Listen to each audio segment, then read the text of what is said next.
Hello students, welcome to 11th physics class. तो 11th physics में आज करेंगे rigid body and centre of mass. हालांकि ये अलग अलग टॉपिक्स हैं, लेकिन स्टार्टिंग में इकट्ठा लिख दिया मैंने इनको। स्टार्टिंग में रिजिड बॉडी करेंगे। तो रिजिड बॉडी क्या होती है समझ लो। Rigid body is a solid body in which deformation is zero, जिसमें डिफॉर्मेशन जीरो होते हैं। डिफॉर्मेशन का मतलब जैसे किसी चीज को तोड़े मरोड़े, ऐसे किसी चीज को तोड़े मरोड़े तो वो उसका जो शेप है वो चेंज हो जाए। जैसे एक बैलून होता है, बैलून को ऐसे हाथ से टाइट करेंगे, पकड़ेंगे, टाइटली होल्ड करेंगे तो उसकी जो शेप है वो चेंज हो जाएगी, तो इसे कहते हैं डिफॉर्मेशन। लेकिन जो रिजिड बॉडी होती है उसमें डिफॉर्मेशन ना के बराबर होती है, या तो होती नहीं या फिर बिल्कुल ही कम होती है। जैसे ये डस्टर है, ये रिजिड बॉडी है, इसको तोड़ेंगे मरोड़ेंगे तो कुछ नहीं होने वाला है, इसमें डिफॉर्मेशन नहीं होती। तो रिजिड बॉडी की खास पहचान ये होती है कि उसके दो पॉइंट्स हैं, उनके बीच की जो डिस्टेंस है वो हमेशा सेम रहती है। जैसे डस्टर रिजिड बॉडी है ये, इसमें एक पॉइंट ये ले लो, एक ये ले लो, तो इसके बीच की जो डिस्टेंस है दोनों पॉइंट्स के बीच की वो सेम रहेगी। This is main characteristics of rigid body. आगे नेक्स्ट है एक्सिस ऑफ रोटेशन।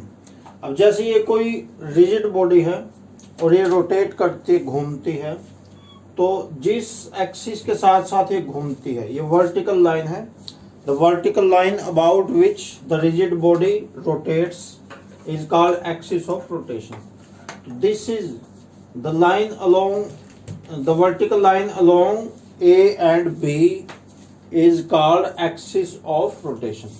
ये जो लाइन है इसके साथ साथ इस प्रकार से रिजिड बॉडी रोटेट करती है, तो इस लाइन वर्टिकल लाइन को एक्सिस ऑफ रोटेशन कहते हैं। अगर नेक्स्ट इंपॉर्टेंट टॉपिक है सेंटर ऑफ मास। जैसा इसका नाम है वैसा ही इसका काम है। सेंटर ऑफ मास का मतलब कोई भी ऑब्जेक्ट है उसमें मास तो होती है, तो एक सिंगल पॉइंट होता है। सेंटर किसी भी चीज का सेंटर उसका बीच होता है, बीच का पॉइंट उसको सेंटर कहते हैं। किसी भी चीज का जो सेंटर होता है उसके बीच के पॉइंट को सेंटर कहते हैं उसका। उसी प्रकार सेंटर ऑफ मास क्या होता है, कोई भी ऑब्जेक्ट है या कोई रिजिड बॉडी है तो उसके सेंटर में एक सिंगल पॉइंट होता है जहां पे हम उसकी पूरी की पूरी मास मान सकते हैं कि वहां पे उसकी पूरी मास कंसंट्रेटेड है। A single point on a rigid body at which the entire mass of the body can be assumed to be concentrated is called center of mass। जैसे एग्जांपल देखिए, जैसे डस्टर है तो अब इसका सेंटर ऑफ मास समझ गए होंगे आप, यहाँ पे मिलेगा बीच में, क्योंकि देखो इसके नीचे मैं ये पेन मार्कर लगाता हूँ, तो यहाँ लगाऊं तो ये डस्टर नहीं रुकेगा, देखो नहीं रुक रहा, गिर जाएगा। यहाँ लगाऊं फिर तो कोई मतलब ही नहीं है, गिर जाएगा। लेकिन अगर मैं सेंटर में लगाता हूँ तो ये रुक जाता, देखो अब ये रुक गया है। तो अब जहां पे मैंने मार्कर को लगा रखा है वहां पे इसकी सेंटर ऑफ मास है। हालांकि इतना बारीकी नहीं है इस सेंटर ऑफ मास में जो मैंने बताया है, क्योंकि वो तो एक बिल्कुल ही बारीक पॉइंट होता है। तो बारीक पॉइंट तो मैं अभी यहाँ पे बिल्कुल बारीक तो नहीं बता पा रहा हूँ, लेकिन आइडिया मैंने बता दिया है कि जहाँ पे मार्कर है वहाँ पे इसकी सेंटर ऑफ मास है। अगर यहाँ पे करूँ तो गिर रहा है, गिर जाएगा, यहाँ करूँ तो भी गिर रहा है। एग्जैक्ट बीच में जहाँ पे नहीं है गिर रहा है तो वो इसकी सेंटर ऑफ मास है।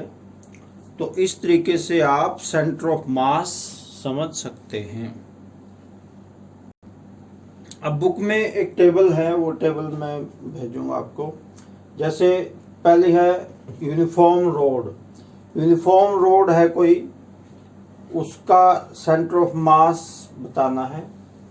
जैसे यही है इस टाइप की। यूनिफॉर्म का मतलब जिसकी मोटाई एक समान हो, ये नहीं कि कहीं से ज़्यादा मोटी कहीं से कम मोटी, उसको तो नॉन यूनिफॉर्म कहेंगे। यूनिफॉर्म होता है जो एक समान मोटाई जिसकी हो। तो ये इसी यूनिफॉर्म रोड ही है ये मार्कर एक टाइप से।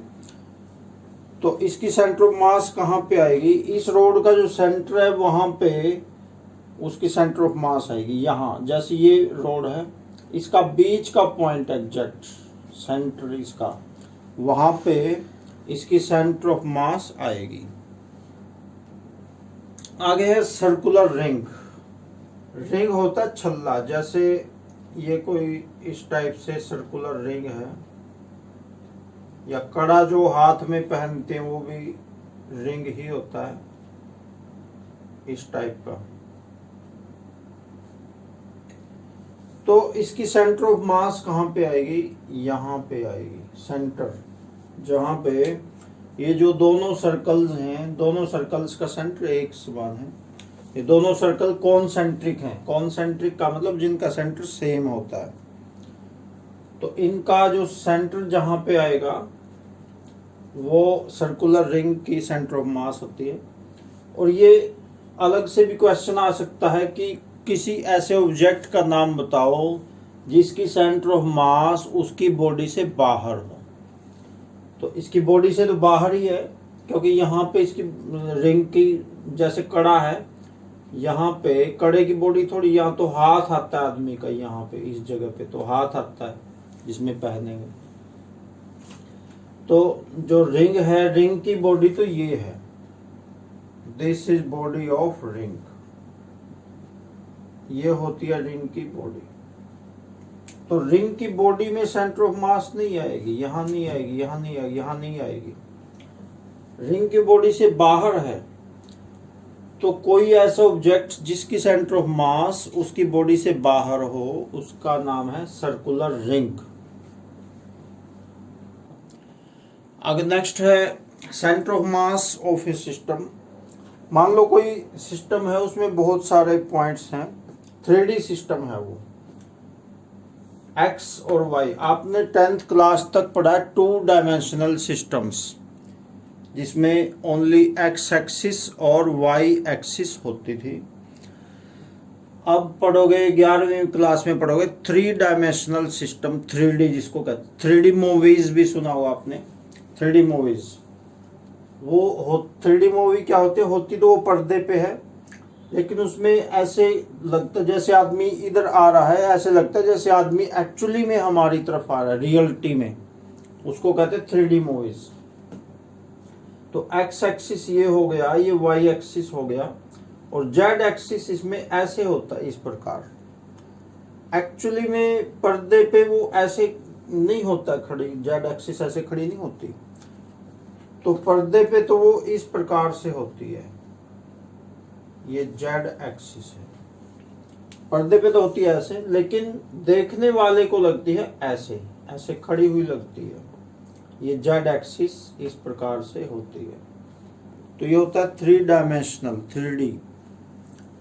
तो अब 11वीं क्लास में सब कुछ 3D में चलेगा, 3 डायमेंशनल में चलेगा। तो इसमें कुछ पॉइंट्स मान लेते हैं, इस सिस्टम में कुछ पॉइंट्स मान लेते हैं। जैसे एक पॉइंट यहाँ पे मान लेते हैं। इस पॉइंट की मास है m1 और इसकी लोकेशन है x1, y1 and z1। 10th तक आपने मैथ में 2 ही कोऑर्डिनेट्स पढ़े हैं, एब्सिसा x का और ऑर्डिनेट y का। हिंदी में इनको कहते थे भुज और कोटि। अब 3 कोऑर्डिनेट्स आएंगे, x का, y का और z का। तो जैसे 1 1 मान लिए सारे, मास भी m1 मान ली इसकी, और x एक्सिस का पॉइंट x1, y का y1, z का z1। कुछ और मान लेते हैं, एक पॉइंट यहाँ पे मान लेते हैं, इसकी मास m2 और इसकी लोकेशन है x2 y2 z2, ये लोकेशन है इसकी।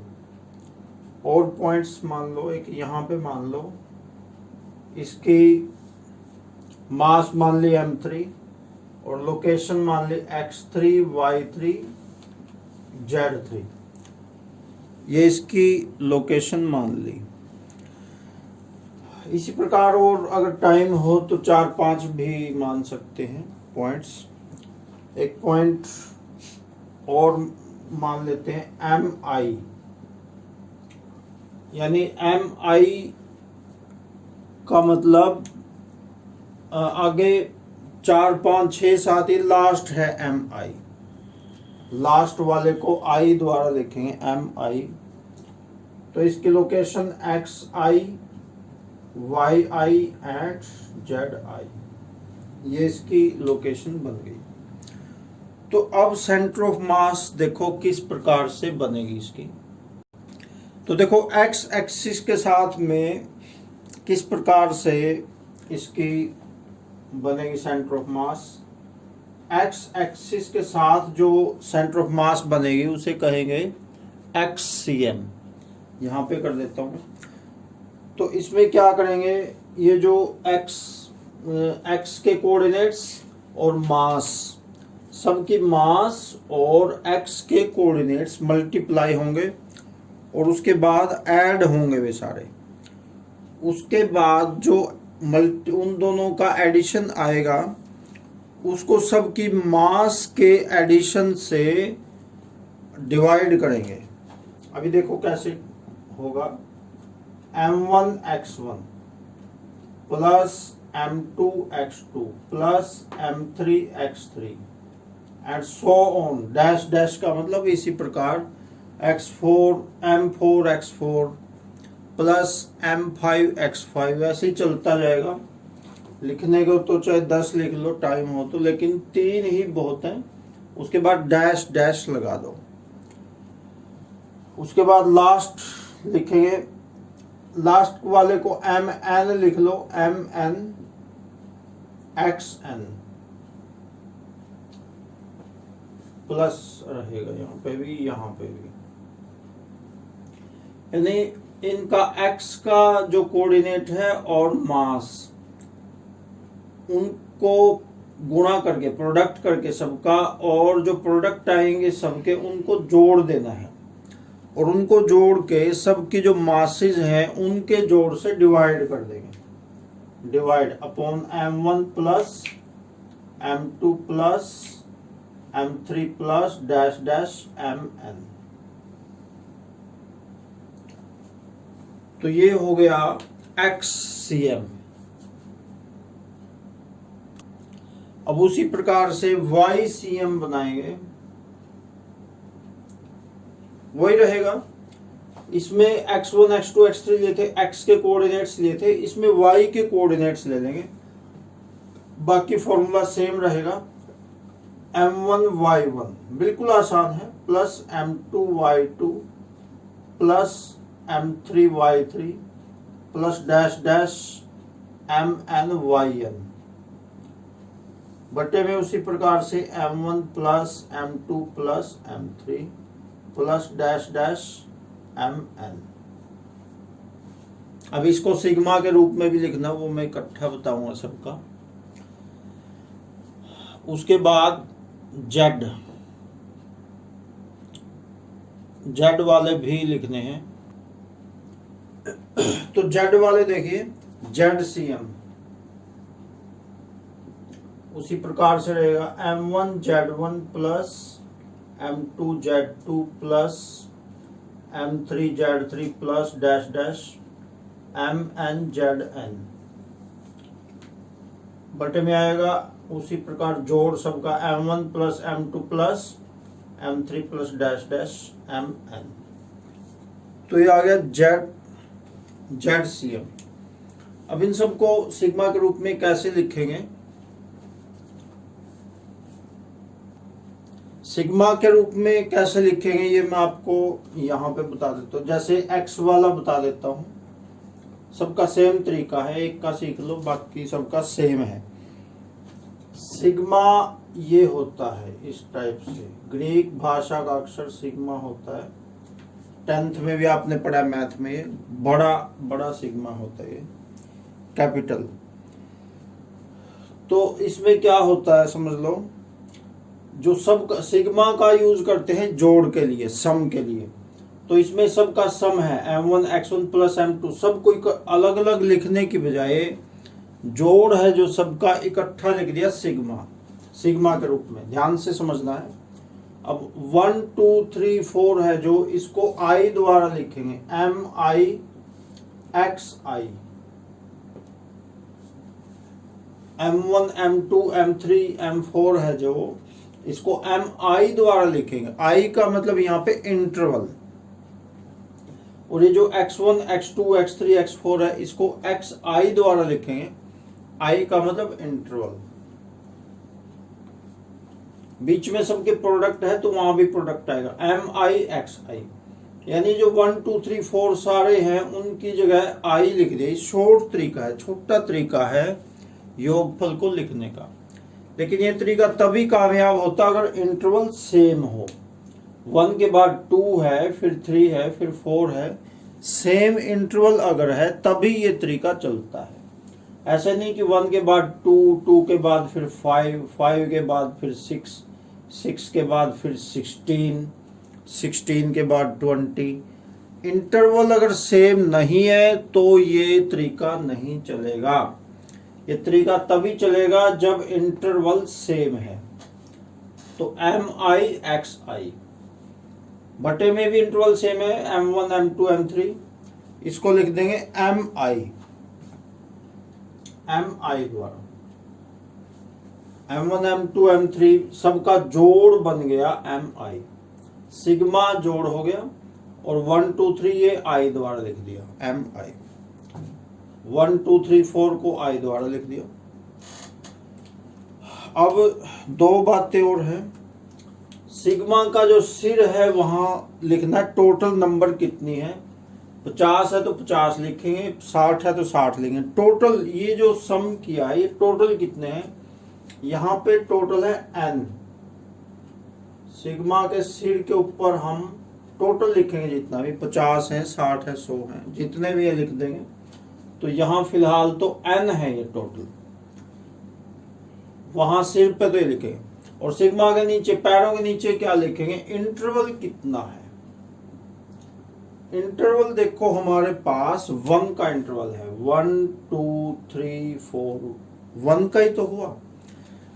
5 का हो जैसे 5 10 15 20 25, तो इंटरवल 5 का हुआ।